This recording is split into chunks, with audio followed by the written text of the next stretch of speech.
गुरु शरण में आकर मानव क्या से क्या बन जाए। गुरु शरण में आकर मानव क्या से क्या बन जाए। चंदन के संग अन्य वृक्ष भी, चंदन के संग अन्य वृक्ष भी चंदन ही कहलाए। गुरु शरण में आकर मानव क्या से क्या बन जाए। गुरु शरण में आकर मानव क्या से क्या बन जाए। इसमें आवाज नहीं हारमोनियम में।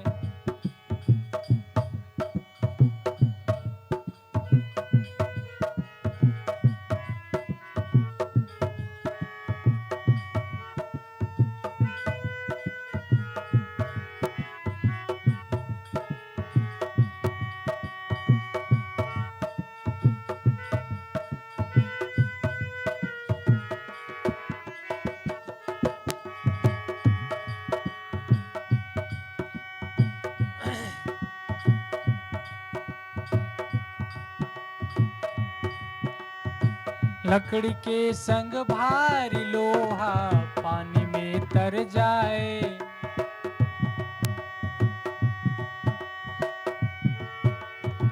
लकड़ी के संग भारी लोहा पानी में तर जाए।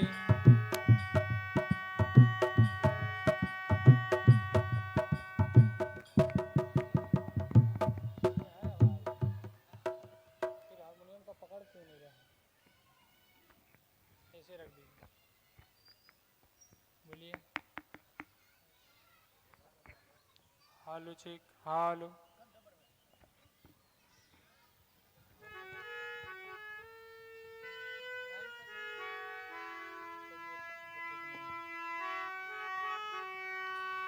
गुरु शरण में आकर मानव क्या से क्या बन जाए। गुरु शरण में आकर मानव क्या से क्या बन जाए।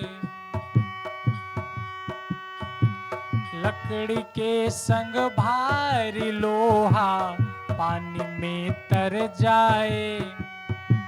लकड़ी के संग भारी लोहा पानी में तर जाए। दूध में पानी मिलकर भी दूध ही कहलाए। लकड़ी के संग भारी लोहा पानी में तर जाए। दूध में पानी मिलकर भी दूध ही कहलाए। पारस को लोहा छूकर भी, पारस को लोहा छूकर भी कंचन खरा कहाए। गुरु शरण में आकर मानव क्या से क्या बन जाए।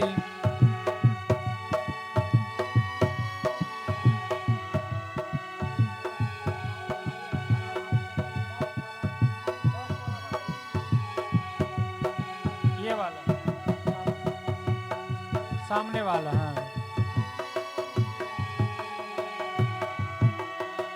पारस को लोहा छूकर भी, पारस को लोहा छूकर भी, पारस को लोहा छूकर भी कंचन खरा कहाए। गुरु शरण में आकर मानव क्या से क्या बन जाए।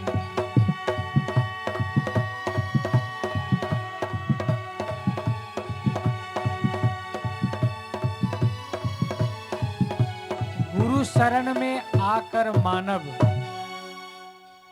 क्या से क्या बन जाए। देखिए, बाजा उसका है जो बजाना जानता है, और गाना उसका है जो गाना जानता है, और जीवन उसका है जो जीना जानता है।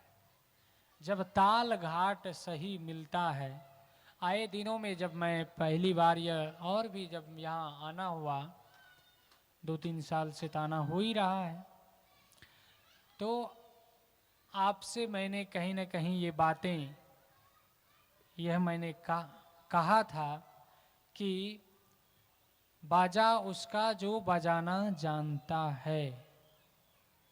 हम अगर हारमोनियम बजाना ना जाने या जो गाड़ी चलाना ना जाने तो गाड़ी पर बैठ करके क्या करेगा? एक्सीडेंट ही तो करेगा, और क्या करेगा? तो बाजा उसका जो बजाना जानता है, और गाना भजन उसका जो गाने की कला जानता है, और जीवन उसका जो जीना जानता है। हम सब यहाँ आए हैं जीवन जीने की शिक्षा पाने के लिए। क्या पाने के लिए? गुरु शरण में आकर मानव क्या से क्या बन जाए। अगर गुरु के शरण में, हम गुरु के शरण में जब आते हैं तभी इस संसार में हम मानव कहते हैं। क्या कहते हैं? मानव। आप रोड पर बहुत से पत्थर आपको मिलता होगा रास्ते चलते। कितने बार सुने हैं, फिर से सुन लीजिए। माताओं से मेरा निवेदन है, थोड़ा सावधान होकर के बैठें। कथा प्रवचन सुनने के लिए जहां भी जाएं, आप बड़े मेहनत से अपना समय निकाल के आते हैं और 3-3 हजार किलोमीटर से गुरु और संत मेहनत करके ट्रेन में 2-2 दिन 3-3 दिन रहते हैं और तब हमारे पास पहुंचते हैं। और हम लोग गांव में रह करके नहीं पहुंच पाते। तो हमारा सौभाग्य है आज कि आज आपके ग्राम में, आपके गांव में सत्संग समारोह है, संतों का दर्शन का मेला है। जिस पुण्य के तीर्थ में आदमी प्रयागराज तीर्थ जाता है पाप कटाने के लिए। क्या कटाने के लिए? पाप कटाने के लिए। और वहां पर जब जाता है तो आदमी का जेब कट जाता है। क्या कट जाता है? जेब, पैसे। अगर आप सावधानी से ना रहें तो जब गंगा नहाने आप जाते हैं, कुंभ मेला तो बहुत लोग गए होंगे, इसमें से गए हैं। और जब आप जाते हैं तो कितना पाप आपका कट गया। क्रोध घट गया, छल कपट हमारा घट गया, आपका हमारा। वो पाप कौन काटता है असली में? वो गुरु काटता है। ज्ञान की गंगा, सत्संग की गंगा यहाँ पर बह रही है, इसकी कीमत हम लोग नहीं समझते हैं। और कहाँ जाते हैं? काशी, मथुरा। इसीलिए गुरुदेव कबीर ने कहा, क्या कहा? कि पानी में मीन पियासी मोहे, सुन सुन आवे हासी। आत्म ज्ञान पानी में मीन पियासी मोहे, सुन सुन आवत हासी। आत्म ज्ञान बिना नर भटके, आत्म ज्ञान बिना नर भटके।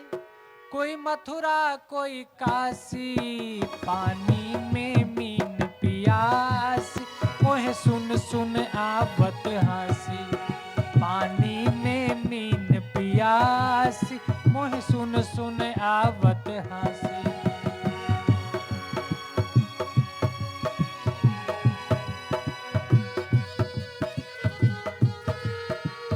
अच्छा ये बताइए, बात याद आई, पानी में मीन प्यासी रहती है। कभी सोचे आप, मीन मतलब क्या होता है? यहाँ कितने सत्संगी बैठे होंगे, कोई नहीं भी बैठे होंगे, बड़े बुजुर्ग हैं। हम आपसे पूछना चाहेंगे, मीन किसको कहते हैं? पानी में मीन प्यासी किसको कहते हैं? बता दें हम आपके भाषा में। गंगा के फल को, तालाब के फल को क्या कहते हैं? जो छलमल करता है और उसको ला करके बड़ा बढ़िया से प्यार से चाव से लहसुन प्याज गरम मसाला छमा छम छमका करके मुंह में जीभ में छौंकते हैं, डालते हैं। उसका नाम क्या है? मछली जल की रानी है, जीवन उसका पानी है। सुने हैं ना बच्चों उस कविता? तो आदमी मछली का नाम क्या है? मीन।